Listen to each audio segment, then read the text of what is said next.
Demək 94-cü test aldehidlər mövzusundan demək izahını davam edirəm.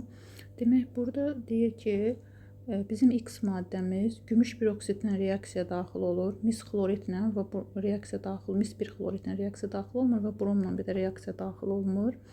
Demək gümüş peroksidlə yalnız reaksiya daxil olursa da bu aldehiddir. Çünki aldehidlər nə mis 1 xloridlə reaksiya daxil olmur, nə də bromla daxil olmur. Burada da bizim aldehid olan hissə B variantıdır, D variantıdır. Bu spirtdir. Ya B-dir cavabımız, ya D-dir. Sonra davam edirik. İkinci də deyir ki, həmin o Y maddəsi gümüş peroksidli amoniakda məhlulunla da reaksiya daxil olur. Mis 1 xloridlə də daxil olur. Bromlu suyu da rəngsizləşdirir. Demək bu doymamış karbohidrogenlərdən alkinlərdir. Alkinlər demişdik ki, 3 qat rabitəsi birinci karbonda olan alkinlər gümüş peroksidli amoniakda məhlulunla reaksiya daxil olur, mis 1 xloridlə reaksiya daxil olur. Yəni oradakı hidrogenlər əvəz etməyə daxil olur. Əgər 3 qat rabitəsi birinci karbondadırsa və doymamış karbohidrogenlər kimi alkinlər bromlu suyu nə edir? Rəngsizləşdirir. İkinci demək bizdə nədir? Alkindir. Demək uşaqlar B variantında da alkindir, etindir. D variantında da butin 2-dir. Butin 2-də uşaqlar 2 qat, 3 qat rabitəsi ikinci karbonda olduğu üçün bu əvəz etmə reaksiyasına daxil olmur.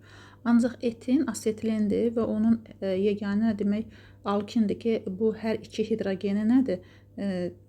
Əvəz etmə reaksiyasına daxil olur. Ona görə də Y bizdə olacaq etin. Axırıncıya baxsaq görürük ki, bromlu suyu rəngsizləşdirir. Yalnız bu da olur nə? Butin 2. Cavabımız olur B variantı. 13-cüyə baxırıq. Deyir, hansı reaksiyada alınan qaz suda yaxşı həll olur?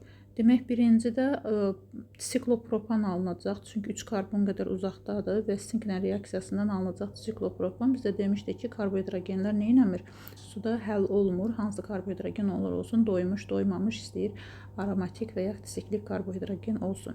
İkinci virus reaksiyasıdır. Burada zəncir 2 dəfə artacaq, alınacaq etan. Bu da suda neynəmir? Həll olmur.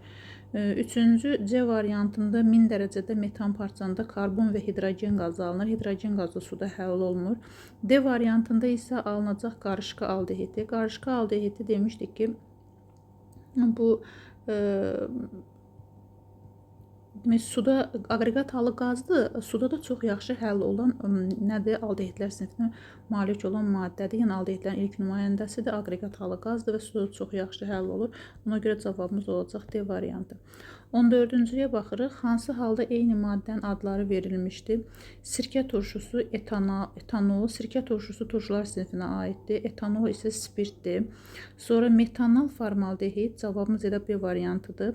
Metanal formaldehid bu demək biz buna metanal da deyə bilirik. Demək biz bunu beynəlxalq adlandıranda deyirik metanal. Alkanların adının sonuna al çəkilisi artırırdıq biz aldehidləri adlandırmaq üçün.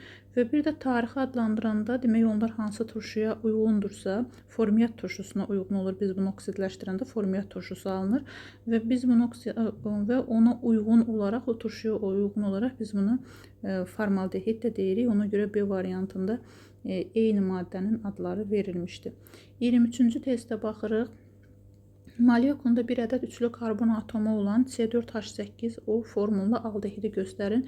Demək, bir dənə üçlü karbonu var və 4 dənə də karbonu var. Birinciyə baxırıq, 4 karbonumuz var, ancaq bu aldehidlər deyil, spirtlərə aiddir. İkinciyə baxırıq, 4 karbonumuz var və biri də üçlüdür və burada demək, cavabımız elə olur B variantı.